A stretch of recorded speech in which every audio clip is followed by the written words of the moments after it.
If we now live in a world where the Arizona Cardinals are more than likely to draft Ty Simpson and jump back into the first round to get him, one thing is abundantly clear. They must trade back from the third overall pick. Let's discuss.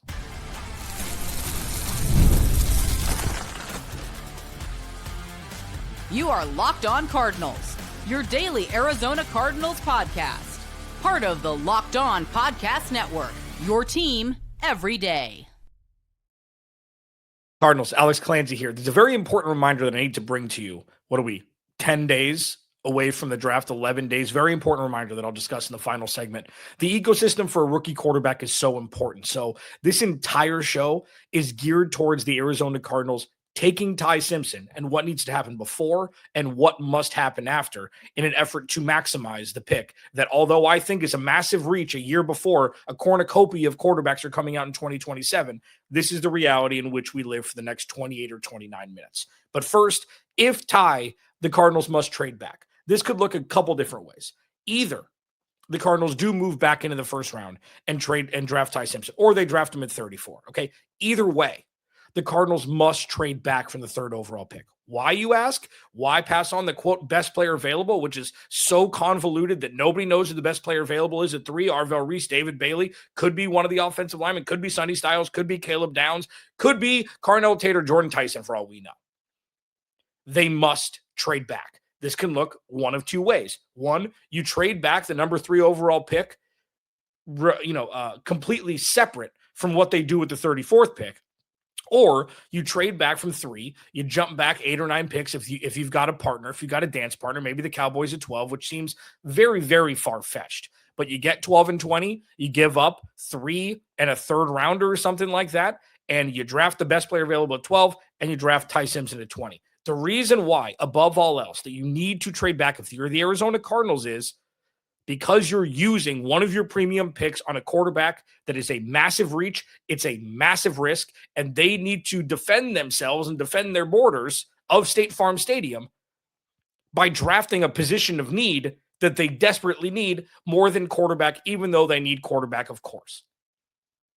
Convoluted as to say, they need as many, quote, bites of the apple as possible in this draft if they're using their second biggest bite of the apple on a quarterback and giving up draft capital in the process, potentially. So 2 different ways. One, you trade back from 3 regardless, and that's just dropping back to 6, dropping back to 7, getting a third rounder, maybe getting lucky and getting a second rounder if they drop back 5 or 6 spots. Maybe there'll be a bidding war for the third overall pick, whether it's Jeremiah Love or a wide receiver. If it's a wide receiver, that will benefit the Cardinals the most. If there's 2 teams between 6 and 10 that both want a wide receiver, they will move up to 3 to get him. Because you don't have to worry about it that way. You leapfrog, you give maybe an extra round pick, a second rounder instead of a third rounder, and move up and get your guy. Cardinals benefit. But regardless, if they do draft Ty Simpson, which is what this entire show is going to be based around, they must trade back from 3. The opposing argument to that, which you know I like to do on this show because I feel like you can't make a strong argument on one side or the other if you can't argue the complete opposite side. The counter argument to that is, well, why? Draft the best player at 3. What does that have to do with the Cardinals taking Ty Simpson in the 20s or at 34? It doesn't matter. They're using a premium pick on what they think is going to be their quarterback for the future, or what they think has a very good chance of being the player who is the quarterback for the future. So why would the plan change? Makes sense. Sure. But Ty Simpson has way more question marks than solidification of, hey, this guy's going to be a stud at the NFL level. He doesn't need to be a stud right away. You damn your ass he does. I don't know where the world went where using a first-round pick on a quarterback means he's going to be the franchise guy. Well, you try it out for a year, and then you draft a quarterback in 2027. What kind of logic is that? That is a loser mentality logic stream. That's a brainstem of somebody who doesn't believe that Ty Simpson's the guy. Because if you think that drafting Ty Simpson is the way to go, but then you're still backing it up with, oh, Ty Simpson, if it doesn't work, then you draft a quarterback in 2027, you've already lost. If they draft Ty Simpson, there's no need to rush because he's their guy. If they draft Ty Simpson, there's no need to rush and start him right away because he's their guy. You are completely punting on the 2027 draft class of quarterbacks. Completely punting.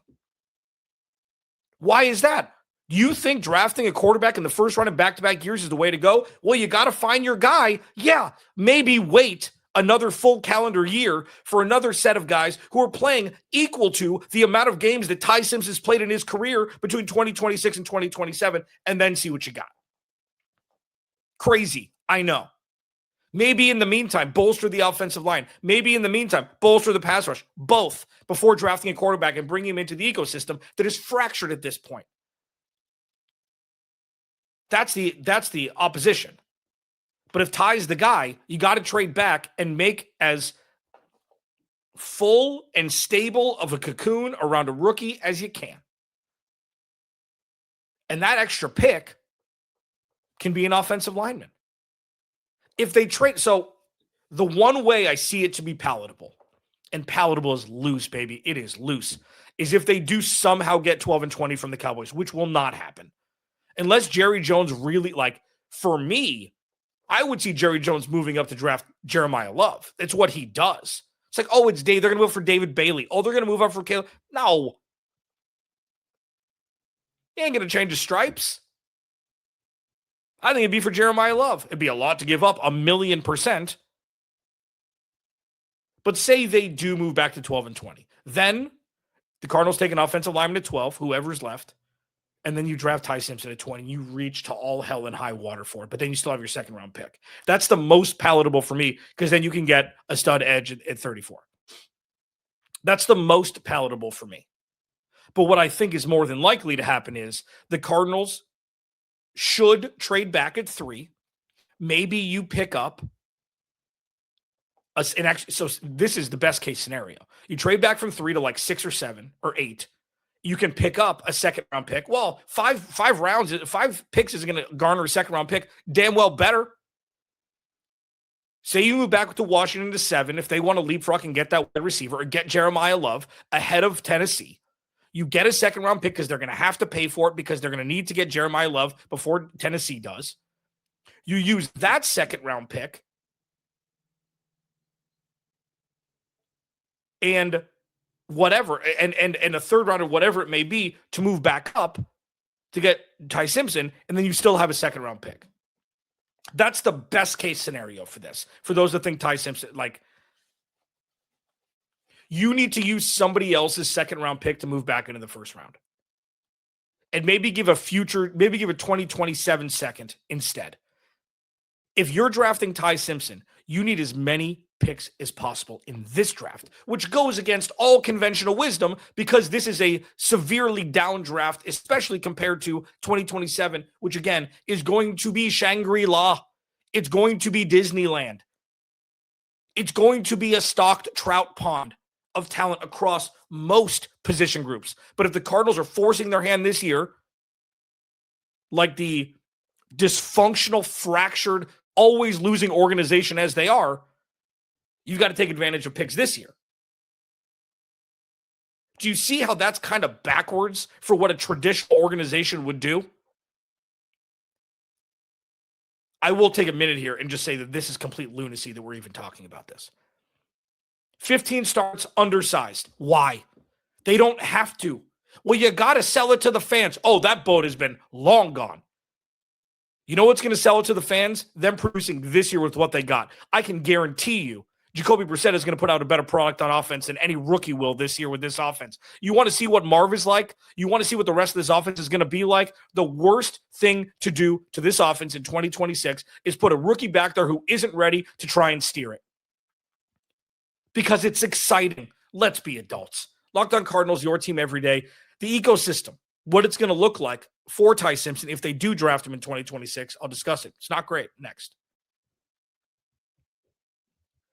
This episode of Locked On Cardinals is brought to you by TurboTax. It's tax time, but for a lot of us, the old way of doing taxes is a lot. Trying to book an appointment that's not the most convenient, sitting in waiting rooms with a stack of papers, emailing back and forth and wondering if they really get your situation. But this year, you're getting a major upgrade. Intuit TurboTax now is in-person locations nationwide where you can meet face-to-face with a real tax expert and your documents get uploaded straight to your TurboTax app on the spot. And just like that, you're done. Your TurboTax expert works to get you every dollar you deserve while you get real-time notifications as you go about your day. It's the relief of walking in and meeting a real person and walking out knowing your taxes are being handled right. Head to turbotax.com/local to find a store near you and book your appointment today. Today's episode of Locked On Cardinals is also brought to you by Grammar. Indeed, workplace chaos, deadline stacking up, inbox overflowing, and the one position you have to fill still sitting open. When the pressure's on and you need the right hire, this is a job for Sponsored Jobs. Indeed, Sponsored Jobs helps you reach the people who actually fit what you're looking for, skills, experience, location, things like that. So you're not just hoping the right candidate stumbles across your post. And here's a stat that says it all. In the minute I've been talking to you, companies like yours have made 27 hires on Indeed, according to Indeed data worldwide. So if you're hiring, spend less time searching and more time interviewing candidates who check all your boxes with Indeed Sponsored Jobs. And listeners of this show will get a $75 sponsored job credit to help get you the premium status it deserves, help your job get the premium status it deserves at Indeed.com/podcast. Just go to Indeed.com/podcast right now and support our show by saying you heard about Indeed on this podcast. Indeed.com/podcast. Terms and conditions apply. Need to hire? That's a job for Indeed Sponsored Jobs. All right, man. YouTube channel, subscribe. Half of you dingles who watch aren't subscribed. Just subscribe, man. Helps me out. Join the Everydayers Club, ad-free episodes, members-only Discord, LockedOnCardinals.supercast.com. So what is the ecosystem going to look like for Ty Simpson in 2026 if and or when the Arizona Cardinals draft him? Fragile. Transitional. Safe. Scary. Let's break down those adjectives, shall we? It's going to be fragile. First-time head coach, probably not ready to be a head coach. Offensive skill position group, I would say top 13 in the league. If Marvin Harrison Jr. realizes his true potential, it's top 10. As is. Offensive line, right side, nightmare. Offensive coordinator, done this before. Head coach, hasn't. So when you look at the offense and you look at the leadership, a lot more question marks in the coaching staff specifically. How are Mike LaFleur and Nathaniel Hackett going to be able to cradle a young quarterback, not many starts in the NFL, and who's probably going to be starting by midseason? How is that going to work? It's going to be fragile. It's going to be difficult. And barring Ty Simpson coming in and being a wunderkind and just starting and being ready to rip week one or whatever it is, it's going to take some time. And it's not just about the offense. How is the defense going to be able to position the offense for more success in 2025 and 2026? Nick Rallis, all eyes on him, baby. All eyes on him. I know bringing Terrell Austin in is going to help. 61-year-old guy who's been in the league for decades and decades, was the former defensive coordinator for Pittsburgh. Really, really good with DBs. I think the DBs are going to be the strongest position group on the defense this year. I think it's pretty obvious, just kind of de facto, even with losing Jalen Thompson. We'll see what happens after the draft. We'll see if they add any other pieces in free agency, whatever. If there's some random trade for Dexter Lawrence, which isn't going to happen. But is the defense going to be equipped enough to be able to give the offense more opportunities than they did last season, especially after the bye? First 5 weeks was great. The offense just struggled. First 5 weeks was great. And then obviously the Dallas game after the bye. And then the rest was, let's not talk about it. What's the ecosystem going to be? Unknown. Fragile. Safe. It's going to be safe because there's going to be no expectations for him. This isn't like what would it even be like? but how can you even equate this to anything? This, like, the only unsafe one would be like, well, there's no expectations. It's like if, I don't know, you never wish anybody to get injured. So like say, team A has a Super Bowl ready roster. They've got their starting quarterback. They drafted an aging starting quarterback. They drafted a quarterback in the second or third round to be the heir apparent in a couple years, and that starting quarterback gets hurt. That would be scary for a young quarterback. That would be scary for a young quarterback to come and be like, oh, now their Super Bowl aspirations in my first year. Super sweet. Who am I? Dan Marino? Isotoners? Come on. This won't be that because nobody's expecting the Cardinals to do anything in 2026, which, again, begs the question, why are you drafting a rookie quarterback? Oh, because it gives them a year to learn. What if you draft a quarterback who's already learned by playing more than 1 year of college football? Call me crazy. But the ecosystem is going to be fragile. The ecosystem is going to be a very steep learning curve at an accelerated rate that's unfair to the young quarterback. That's what I predict it to be. The only thing that's more difficult for a first-time head coach who probably isn't ready to be a head coach yet is to drop a just young rookie quarterback into his lap. It's like, oh, cool. So running an organization, running a team isn't going to be difficult with 100 guys that I got to deal with. And, implementing my offense that this team doesn't know yet outside of seeing it tangentially with the Rams running roughshod over the Cardinals for the last decade. But now you've got to coax a 20-something quarterback who isn't ready to be a quarterback yet, but now there's pressure on the GM and the owner to throw something out there that the fans want to see, even though that's insane, to be excited about, which is insane. On top of everything else, now you've got to mold a young quarterback behind an offensive line that's incomplete. That's what the ecosystem's going to be. It's not going to be jolly. It's not going to be fun. It's going to be fans hammering the table for Ty Simpson to start. He's not going to be ready. It's going to look bad. Then you got to start Jacoby Brissett again. And then maybe Ty Simpson's ready by week 9. You bring him in. He's not ready again. Then you got to sit him again. Do you realize how ridiculous that is? But that's what the ecosystem is going to be. It's going to be way too much pressure on a young quarterback who's not ready, by a head coach who's not ready, by a GM who's got all eyes on him. That's what it would be if they drafted him. It's also the only way the Cardinals are going to get good faster. If Ty Simpson works. I know that that's polarizing, but I do know that the first thing that I said has a 95% chance of happening, and the other one has a 5% chance of happening. That's not fair. 80-20.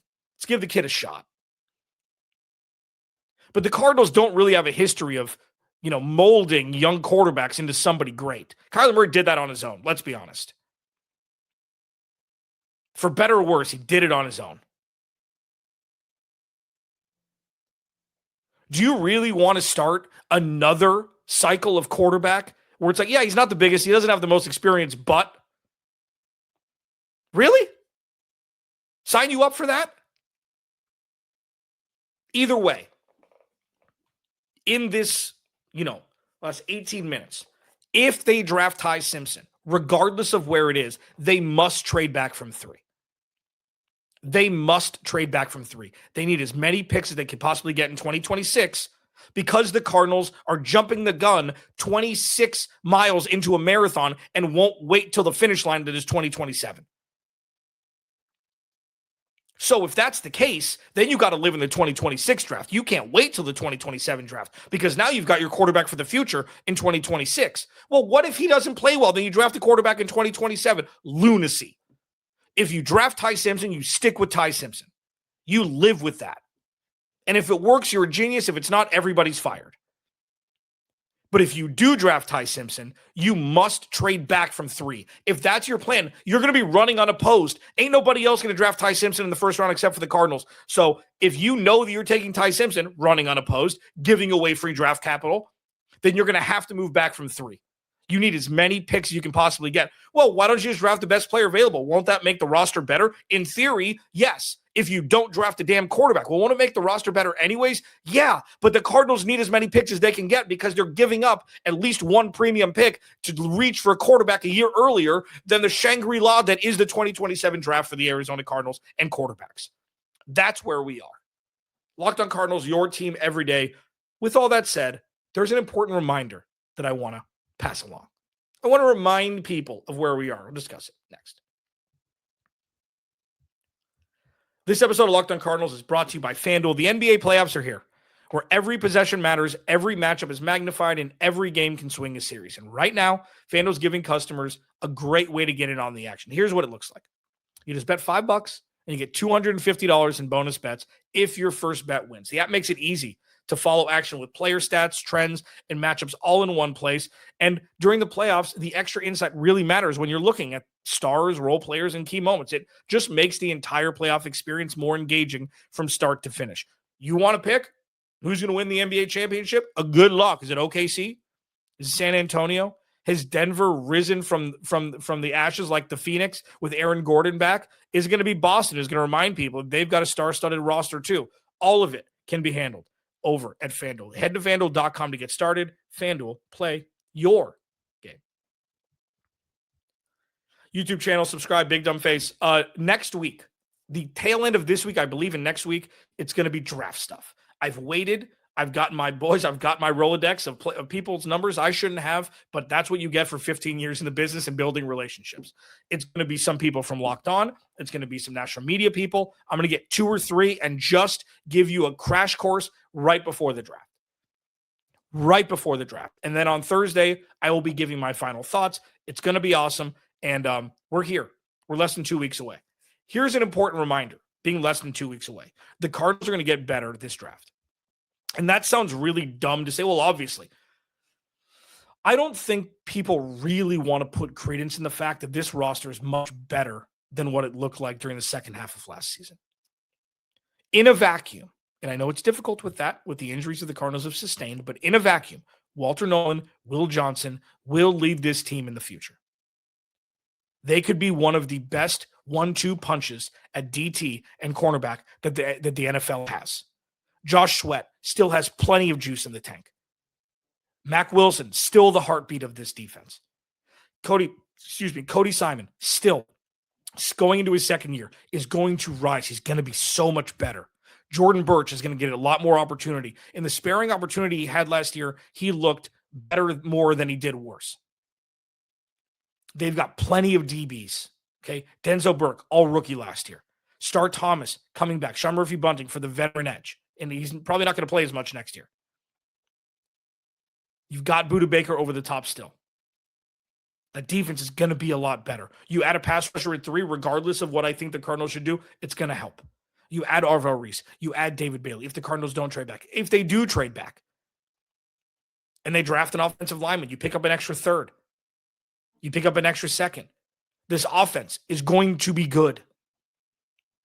Tyler Algier, Paris Johnson Jr., Yalta Froholt, Isaac Seumalo playing left guard, Trey McBride, Tip Ryman back, Marv, Michael Wilson, Kendrick Bourne. They're going to be better. And then in this draft, if you add the best pass rusher available, if you add another offensive lineman, this team is going to be much more equipped to win games. This draft is so important.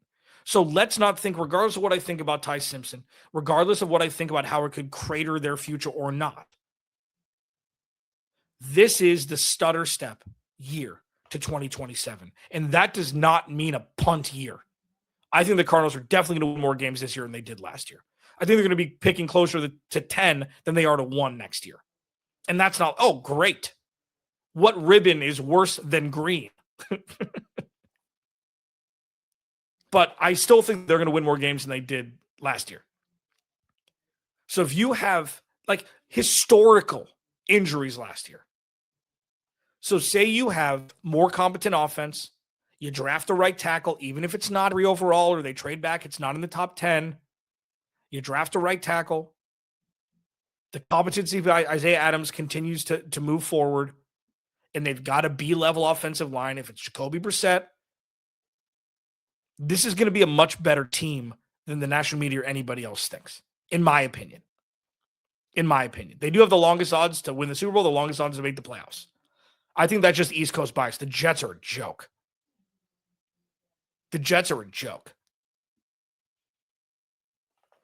But regardless, this draft is incredibly important. They're going to get impact players if they pick at 3 or if they trade back, if they move up, or if they draft at 34. That's the beauty of being bad for an entire year. They have the first pick in the 3rd round. as of now. If they trade back, they're definitely going to get more draft capital in the first 3 rounds. And this is going to be the pivot point, okay? Nobody expected the Cardinals to be here. And if you did, I'm sorry that you just think this team's always going to lose. They did things last offseason that made everybody think that this was going to be the real pivot to the right trajectory that we haven't seen in a long time. This draft is going to be wildly important. This draft is going to be wildly impactful for this team, regardless of who they draft. If it's Ty Simpson or otherwise, there is going to be massive impact on this roster in a positive way. I'm not sure about Ty Simpson. I know about the position players that's not quarterback. You draft Arvell Reese. You draft David Bailey. You've got your pass rusher alongside Josh Sweat. And when was the last time the Arizona Cardinals drafted a blue chip pass rusher? They passed on Will Johnson. I don't argue that fact. The capital they got back was insane. Could not pass it up. Unfortunately, it ended up being Darius Robinson. We'll see what D-Rob can do this year. But the important reminder above all the mud and the muck of draft and, you got to take this player, and people arguing it's something that hasn't even happened yet. This is a wildly important draft for the Cardinals to allow them to not take a step back in 2026, which will allow them to thrust forward and take a massive leap in 2027 with all the money and all the draft capital they have. Locked On Cardinals, your team every day. Remember, without you, there is no me. I'll talk to you tomorrow.